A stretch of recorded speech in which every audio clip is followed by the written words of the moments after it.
Quem seria você se ninguém pudesse te julgar? Se a partir de amanhã ninguém pudesse te julgar, ninguém pudesse rir das suas escolhas, criticar sua aparência ou questionar seus sonhos, o que mudaria na sua vida? A pergunta mais interessante talvez não seja o que você faria, mas sim por que ainda não faz. Quando a gente pensa em personalidade, geralmente associamos isso a algo que já nasceu com a gente, nossos gostos por música, comida, roupas ou arte. Mas e se boa parte do que você chama de eu for, na verdade, uma adaptação de tudo o que sempre te cercou? Desde o primeiro dia de vida, nós aprendemos algo que levamos para nós sempre. Algumas partes de nós são aceitas e outras nem tanto. Antes mesmo de entender quem realmente somos, vamos percebendo que certos comportamentos recebem mais carinho, aprovação e reconhecimento, enquanto outros geram rejeição, críticas ou punição. E aí a gente vai se adaptando, não por falsidade, mas porque precisamos pertencer. O filósofo Hegel dizia que nós nos reconhecemos como indivíduos porque existe alguém do outro lado para nos reconhecer também. Em outras palavras, parte da nossa identidade nasce da relação com as outras pessoas. Isso aparece de diversas formas no nosso dia a dia. Uma delas é a maneira como nos vestimos. Talvez você goste de um estilo mais alternativo, roupas pretas, piercing ou tatuagens, mas dificilmente manifestou tudo isso de uma vez. Antes você foi testando até descobrir o quanto podia ser você sem deixar de ser aceito. Mas claro, isso não é uma regra. Existem pessoas que defendem suas próprias decisões e ideais desde muito cedo. Como quase tudo na vida, isso também é muito relativo. Mesmo assim, no senso comum, a gente costuma pensar mil vezes em como será o olhar dos outros antes de fazer qualquer coisa. Somos seres sociais e relacionais. Para existir em sociedade, precisamos conviver e, em alguma medida, sermos reconhecidos pelos outros. O próprio Hegel ilustra isso na famosa dialética do senhor e do servo. Mesmo quem domina continua dependendo do outro para ser reconhecido. Afinal, ninguém constrói a própria identidade completamente sozinho. Jung chamou uma parte desse processo de persona. A persona é a máscara social que desenvolvemos para viver em sociedade. E ela por si só não é um problema. Todos nós precisamos desempenhar papéis no dia a dia.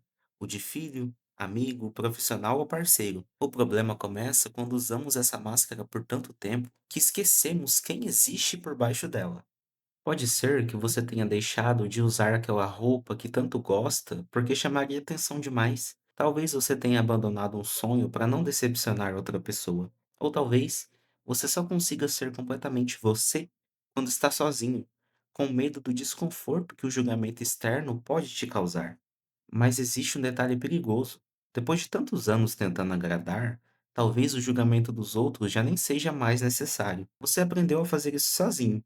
Então surge a pergunta mais difícil de todas: será que ainda é o olhar deles que guia suas escolhas? Ou ele já passou a existir dentro de você? Antes de você tomar qualquer decisão, uma voz já aparece na sua cabeça. Vou achar estranho. Isso não combina comigo. Será que vão ficar olhando? Acho melhor vestir uma roupa mais neutra, que não chame tanta atenção assim. O mais curioso é que essa voz parece ser sua. Ela usa suas palavras, os seus medos e o seu tom. Por isso é tão difícil perceber que ela nem sempre nasceu de você. Em muitos casos, ela foi construída ao longo de anos ouvindo expectativas, críticas e comparação que nunca partiram de você.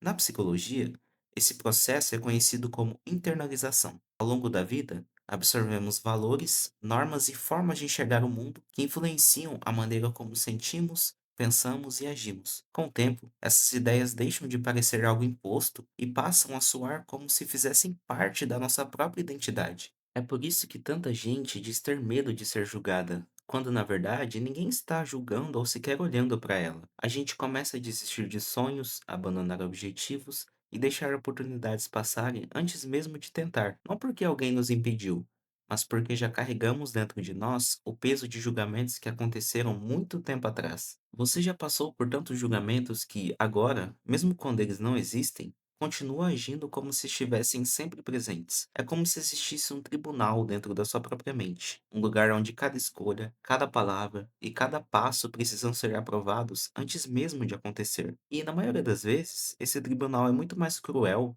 do que qualquer pessoa do lado de fora jamais seria. Por isso a pergunta: Quem seria você se ninguém pudesse te julgar?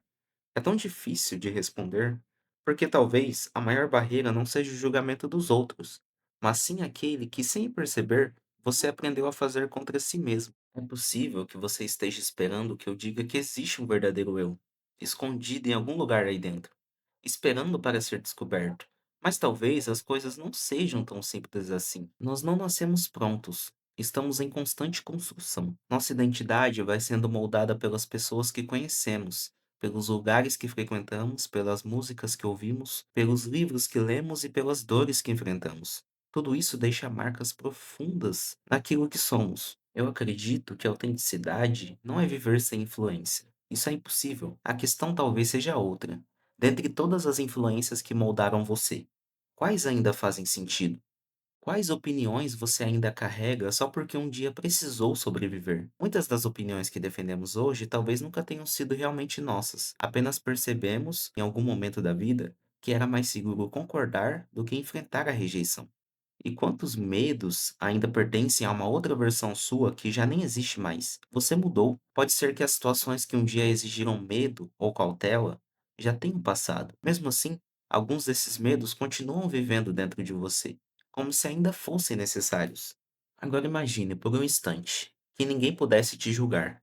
Ninguém lembraria do que você fez, ninguém comentaria suas escolhas, ninguém iria rir das suas roupas, ninguém desaprovaria a cor do seu cabelo. O que você faria? Pode ser que você ainda não soubesse responder, porque o julgamento ficou interno. A pergunta certa talvez já não seja mais: quem seria você se ninguém pudesse te julgar? Talvez ela seja: quais partes de você ainda estão vivendo apenas para serem aceitas? A liberdade talvez não esteja em encontrar um novo eu, mas em ter coragem suficiente para abandonar aquilo que realmente nunca foi seu.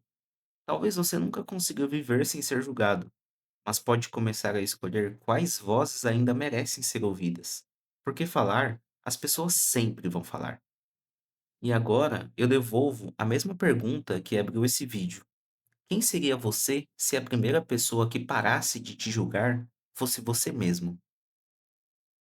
Se esse vídeo te fez refletir de alguma forma, considere se inscrever no canal e deixar seu like. Isso ajuda muito para que esse tipo de conteúdo continue chegando a mais pessoas. E foi um prazer te ter aqui. Até a próxima.